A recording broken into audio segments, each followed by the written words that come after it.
Welcome back, Rankers. Been an interesting week. A lot of people are very angry about the new .au registrations, and I want to talk to you a little bit today about sorts of things that could go wrong when you are moving domain names, because it doesn't just apply to this. We have done a lot of these sorts of migrations, and there's some traps for young players that you need to know.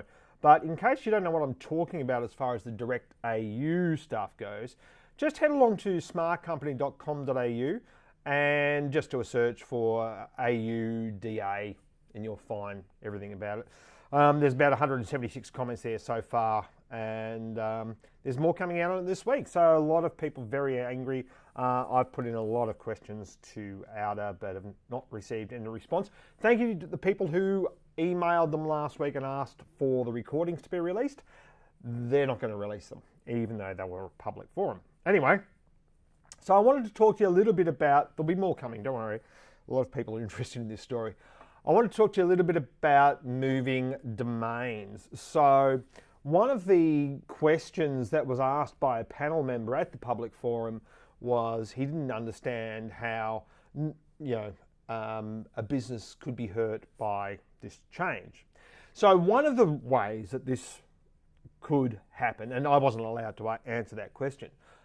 It seemed that nobody wanted to know what the answer was.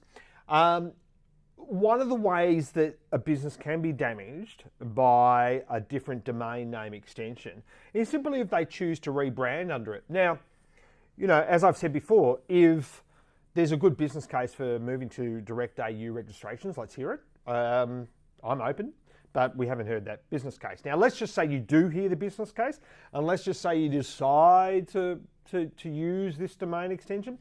If you were to just switch it on, that would be a disaster. You would lose all your Google search traffic, pretty much, because Google would see your site as broken. Now, this happened to a bunch of NRL teams back, a few years ago now, but we were contacted by Melbourne Storm at the time, and they'd lost all their traffic from Google. They'd disappeared from Google search because they pushed a new site live and they hadn't done any redirects, so Google thought the site was broken. So that was on the same domain. You can get it wrong like that, as simple as that. So for 2 weeks, they had no Google search traffic. So if you're a retailer, what would that do to your business? With a domain change, we've done a few of these, and what we find is the stronger the brand or the more traffic that an existing site has, the smoother the transition will go.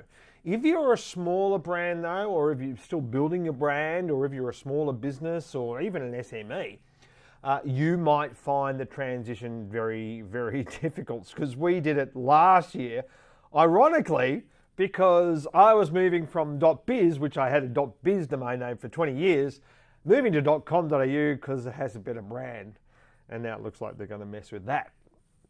So this is what happens, right? Now, we did it properly. So the way that you have to do this is you have to map all your URLs. You have to redirect them to the existing URLs, redirect them to the new URLs on the new domain. You also have to make sure that you are getting different subdomains right. So if you've got, say, an M. for a mobile site, you've got to do that one as well. Just your wwws. Are you using www at the other site, your old domain? Well, you've got to make sure you have that consistent across the new domain as well. So the last big one of these I did was for ProBlogger. So we went from ProBlogger.net to ProBlogger.com. That was a relatively, didn't have that many hiccups or problems because it had such huge amount of traffic, and for some reason Google was just treating it really, really nicely. But other ones that I've done, like ours, this is ours, you can see there we went, pushed the new domain live here, and bang, and we lost probably 50% of our traffic for about 8 weeks. Now, in addition to doing all the redirects, you have to set all the relative domains up in Google Search Console. You then must also do a change of address in Google Search Console, and of course do all the normal sorts of things that you would do for a domain change and site change and new website going live. And then you have to monitor it like crazy, and the index. And what you want to see is your old domains slowly disappear from the index, and depending on the size of your site and how popular your site is, that can take a long time. Now for us, we don't have a massive brand or anything like that, so we were pushing Google a lot during those 8 weeks to hurry up and get the old site out of the Google index and get the new one indexed. And that's part of the thing that takes time. You've got to keep watching that, finding out what happens, and then eventually your traffic will come back. But just be aware, if you are thinking of moving to a new domain, whether it be .au or anything else, hopefully not .au, hopefully we can stop that. But if you are thinking about moving to a new, even top level domain, just be aware of those changes. You can't just switch it on. Some sites will duplicate themselves if they just switch it on. So all of a sudden, if we had to just switch the .com.au on, well, our site would be available at .com.au and .biz, and then we would have 2 sites live. So we've seen that happen a lot too. So you've got to be really, really careful with these things. Hopefully that's helpful. Stay tuned. Please follow me on LinkedIn, Facebook, and of course head across to youtube.com/JimBoot and subscribe.